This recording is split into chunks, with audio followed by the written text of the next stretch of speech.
Welcome to Sister Land Investors, where we dive into the world of real estate, mindset, and personal development, sharing stories, tips, and strategies to help you succeed in your own land investment journey.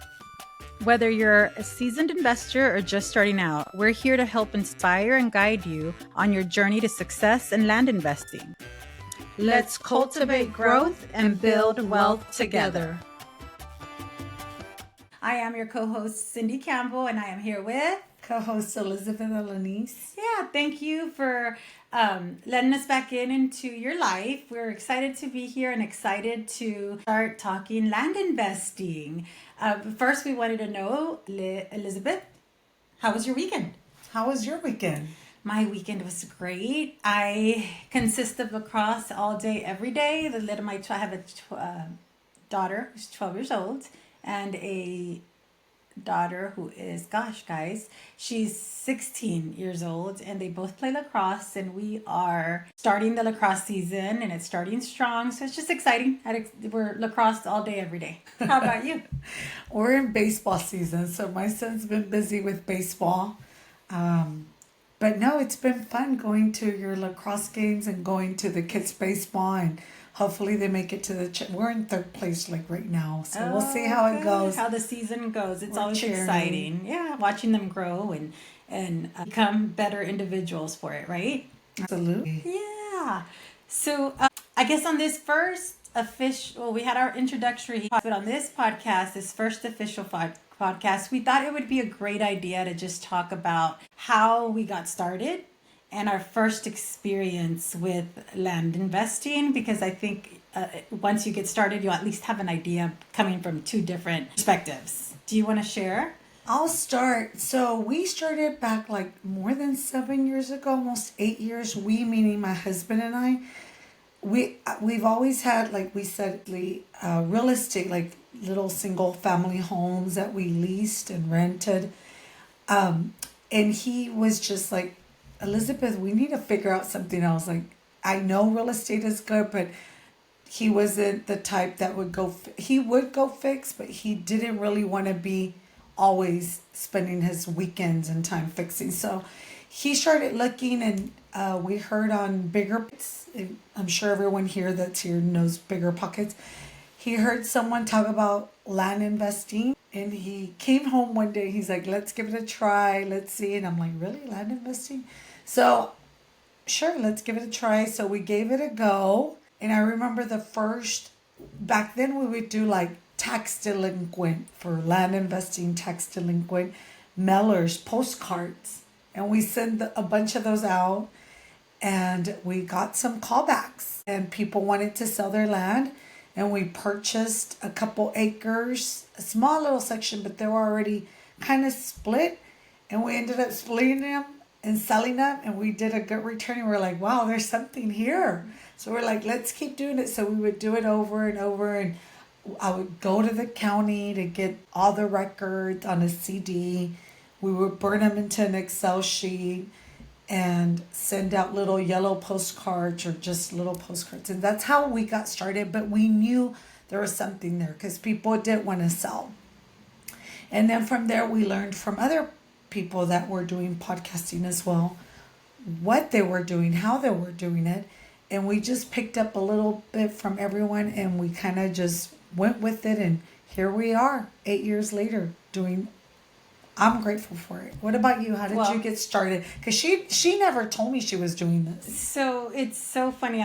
She's grateful she's doing it, and I'm beyond grateful that she got started and did it, and that she shared what they were doing. At the time when she got started, I was in corporate America working for a medical sales job, like molecular cell biology job, doing hereditary cancer cells.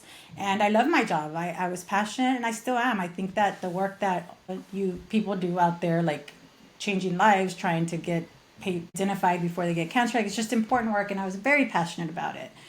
However, it's a lot of time, and it's a lot of effort, and it's a lot of time away from your kids. So I was missing games. I was missing functions at school for kids, award ceremonies. I was missing all of this because of the job. And I just I would hear my sister speak on, what they did and how they did it. And I'm like, I wonder if I could do it. But I think, as we spoke about in our last podcast, just the positive mindset, you want to do the best you can in what you're doing. So for me, at the time, I was doing sales for a company, and I wanted to be the best salesperson for the company. So I wanted to do the best job I could, which left you And with she no time. was the best one. She would get. Yeah, so it was good, but there was issues that came with it. They would move territories right when I was about to be getting a really good bonus, which was very frustrating. And you did your job, you did it well, and then they take the bonus away. So there was a lot of frustrations that came with that. So I said, you know what? I am going to start doing this. Like, I'm going to try on my own. I'm going to educate myself and see if I can do it on my own. If they can do it, it can't. And not to say that you're not smart by saying it's not rocket science, but I just feel like if you're determined and you're willing to learn, you can do it. Like, if you want to do something, your mindset is ready for it, you can definitely do it. And I was ready. I was ready for a change. So I started while I was still working, trying to figure it out on my own. The little time I had, I would educate myself as much as I could. And that is how I got started. And I remember my very first very first land that I did after doing a mailer, and I sent out letters. I didn't start with postcards, but this is probably 4 years after you. I remember the very first phone call. I was actually at a breast imaging center, and I was in the middle of a meeting, and I received the call. Something told me to just walk outside and take the call. And I did, and that became my first land purchase. But what I know now is the importance of answering the phone. Like, there is nothing like answering the phone. And when I was at the corporate job, I wasn't able to, because I didn't want to interrupt my conversation, or I was putting that job first. So just God, I believe in God, and I believe the power of God working in you and around you. And I think that it all worked out for a reason. And here I am now, and I do not regret starting this journey, and I don't regret being where I am now. And I think that because of my mindset, because I enjoyed it so much, that eventually led with a layoff during COVID with my corporate company, which allowed me to do this full time. So it was all God setting the stones for me, and it was laid out perfectly. I could not be more thankful. I'm glad you did this. So, I'm so glad I made that switch, and I am thankful that you got started too. Because if it wasn't for you, I wouldn't have known about it, and I wouldn't have got started, and I probably would have still been in corporate America, Working 9 to 9. 9 to 9 or 9 to 12 to 12 Yeah. or what. I mean, yes, I was crazy, and then the traveling. Like, I would travel a lot for them. Yes. Anyways, it's been a blessing. Like, we have the flexibility of going to our Yes, kids' we games, do. going We to do. award ceremonies. If our parents need us, we're there for them. If we need each other, Yeah. it's just a blessing. So let me ask you, knowing what you know now, I'm sorry to interrupt. No, go ahead. But knowing what you know now, what would you do differently? Start sooner. I would like have started sooner. I would have started sooner, and I think now, too, knowing what I know now is consistency is key, and consistency wasn't there because although we know the power of positive thinking and we know that it works, we've seen that it works, you still have doubts, or you get busy in life as a mom, and you're home, you get busy and tied up. So I think consistency is the key. So I would be more consistent starting from the get-go, like setting your goals, being consistent and sticking to them. I mean, because we know it now, but it's even challenging now to stay consistent, right? Yeah, it is. Yeah, so I've said You get comfortable and you want to do your own thing, and then you have all this freedom. you have the freedom, so you have to be disciplined in doing what you say you're Very going to do. disciplined, yeah. Yeah. So that's what I would do differently. What about you? What would I do? Yeah, I would have started sooner too. I think that's huge. If I would have known this, I would have started way sooner. Yes. Yes. Yeah. What other things? How about your first? Let's talk about that first. Like for me, the first experience, like when I started receiving calls with the very first time, like no one knew I was doing it. Right? I said I was doing it on my own. So when I put my cell phone out there, my cell phone that I use every day, that's the number that I gave. I still do I that. know that. Well, I still do it too, but you're not prepared. No. If you're not talking to someone, and I was not prepared for the amount of calls, one, that I was going to get, and two, the negative calls I was going to get. And you do get negative calls. You get people who are very angry that you are offering them. Because in my letters that I send out, I actually send out a number that I want to buy their land for. So you get a lot of hate calls. And so at the beginning, it can turn you off. You can say, I don't want to do this. And I almost did say I didn't want to do this because they're angry and they're cursing you out and We can't make everyone happy, guys. we can't. And I think that your mindset is key, and being able to turn it around and just say, I'm sorry, I've offended you. And if you don't want to sell, I respect it. Have a blessed day, and hang up. Like, there's no need to entertain it. And I know that now, but at the beginning, I was terrified. I was like, oh my God, I don't want to. I tend to be a people pleaser, which is not a good quality.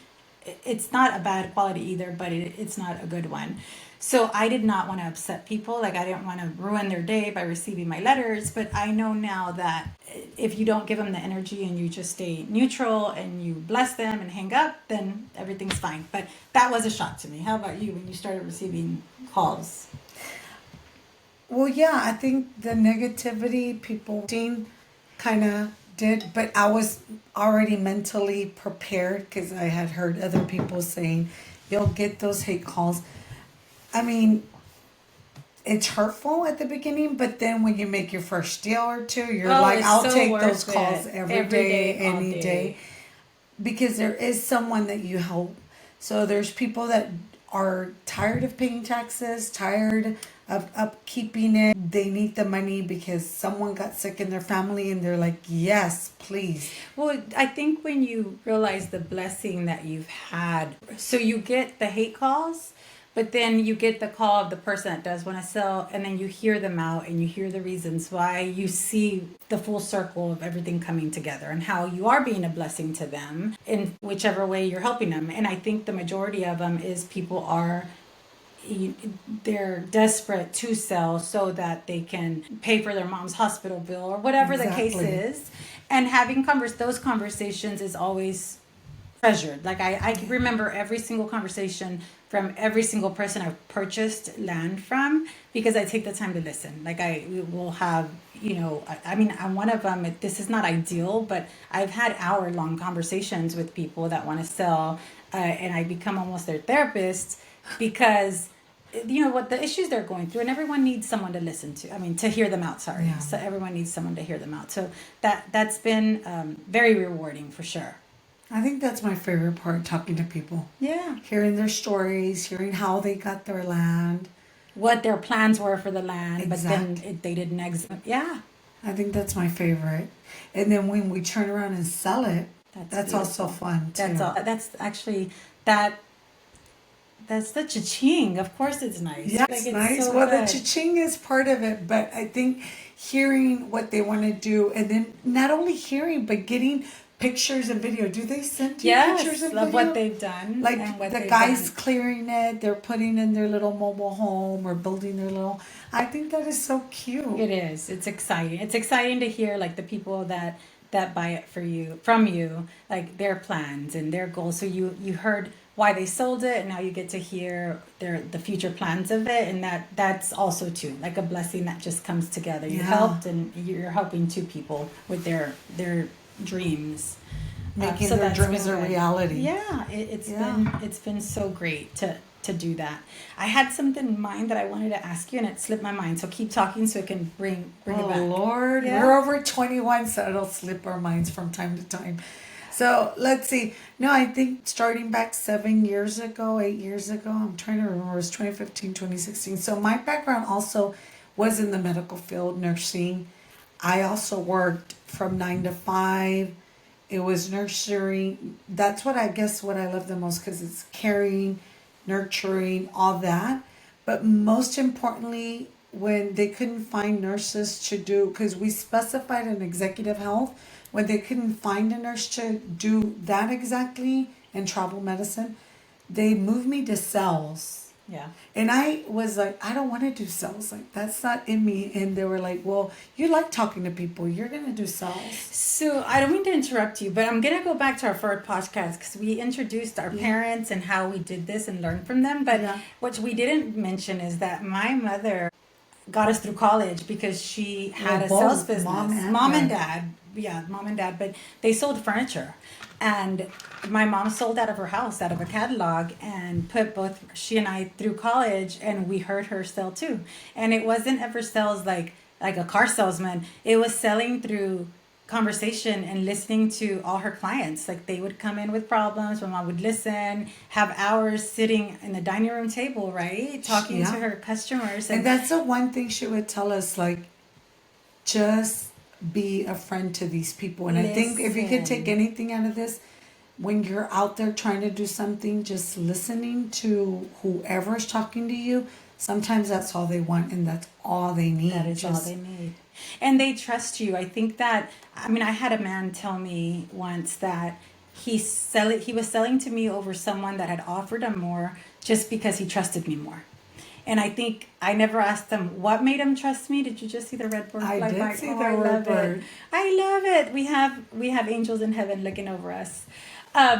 He said I never asked him why, and I should have, but I would say seeing my mom with her clients and the way they trusted her is my mom listening to them and having that empathy and being able to relate to them, and honesty, right? I think that honesty is the best policy. So just saying, like, this is all I can do for you right now. This is all I can offer you right now. So just being honest, and caring, and listening, I feel that that's helped my business tremendously. Like carrying those values that my mom had in her business over to mine. Would you Absolutely. agree? Those are key. I mean, we're all human. We all want to be heard. We all want something in return, and knowing that they're getting what they want for their land, and knowing that that's all you have to offer. Are you willing to take it, or the higher offer? A lot of times, just making that connection with one person, even if they offer you more, you still make it with that person because you feel that connection strongly. Yes, for sure. And that's a core, like, yes. So back to my nursing, I had no idea that I would be a salesperson. Like, I really didn't believe I But it could was do in us because of my mom. It was. it wasn't as bad. I didn't know it until they threw me. They're like, well, you like to talk to people, go out there and do the sales for executive health. Yeah. And I did it, and then I loved it, and I didn't want to go back. I didn't want to go back to nursing. But little did we know, guys, if you look back in your life, you see how God lines up everything, right? Yeah. Everything was Everything lined up, is like, lined up from always. caring for your patient to selling the product to now doing this land investing. Yeah, it's a all big been laid circle. out. It all comes back. But getting back to this podcast, I think that what's made us successful is mindset. Like we keep going back to it, but I do feel like it's super important, and just knowing that you can. Like I was determined to get this business started because I felt wronged by the company and switching my territories and not giving me that bonus. So I had that drive to want to start, and I think my mindset in continuing and ignoring the hate calls that you get at the beginning, like being able to overcome those challenges has made us success for me in particular, and been able to help me just shake it off and move forward, and I think that those have all been blessings. Amen. They are blessings. Everything's a blessing.